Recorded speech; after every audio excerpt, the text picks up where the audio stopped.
OBC को साधने की तैयारी में है योगी सरकार। सीएम योगी के 40 महकमों के अफसरान के साथ मीटिंग। ओबीसी कोटे से दी गई नौकरियों की रिपोर्ट होगी पेश। सभी महकमों से 10 साल की रिपोर्ट मांगी गई है। ये बड़ी खबर आपको बता रही हैं, यानी कि अब ओबीसी वोटर्स को साधने की तैयारी में योगी सरकार नजर आ रही है। सीएम योगी के 40 महकमों के अफसरान के साथ मीटिंग हुई है और ओबीसी कोटे से दी गई नौकरियों की रिपोर्ट पेश करने के लिए कहा गया है। सभी महकमों से 10 साल की रिपोर्ट मांगी गई है, यानी कि 10 साल में कितने लोगों को ओबीसी कोटे से नौकरी मिली है, इसकी रिपोर्ट तलब की गई है। रिकॉर्ड मांगा गया है, आदादुश्शुमार मांगा गया है।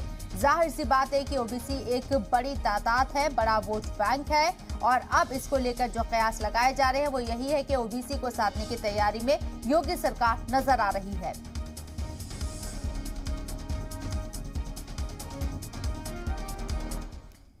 और इस मामले पर वजीर खेल धर्मवीर प्रजापति से खास बात की जी मीडिया नुमाइंदे ने। सीएम योगी आदित्यनाथ ने 10 साल का ब्यौरा मांगा है कि ओबीसी वर्ग के कितने लोगों को सरकारी नौकरी मिली है। योगी आदित्यनाथ के इस फैसले को 2024 की तैयारी के तौर पर भी देखा जा रहा है। जेल मंत्री धर्मवीर प्रजापति जी हैं।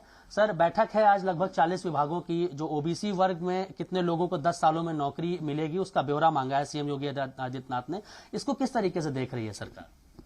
देखिए, मुख्यमंत्री जी प्रदेश के मुखिया होते हैं और सभी विभागों का और सभी का आंकड़ा उनके पास होना चाहिए। अगर उन्होंने आंकड़ा मांगा है तो अच्छी बात है। और सभी मुख्यमंत्री जी चाहते हैं कि सभी वर्गों, सभी धर्मों को साथ जोड़ करके हम लोग चलें। ये अच्छी बात है। कम से कम उनके पास आंकड़ा रहेगा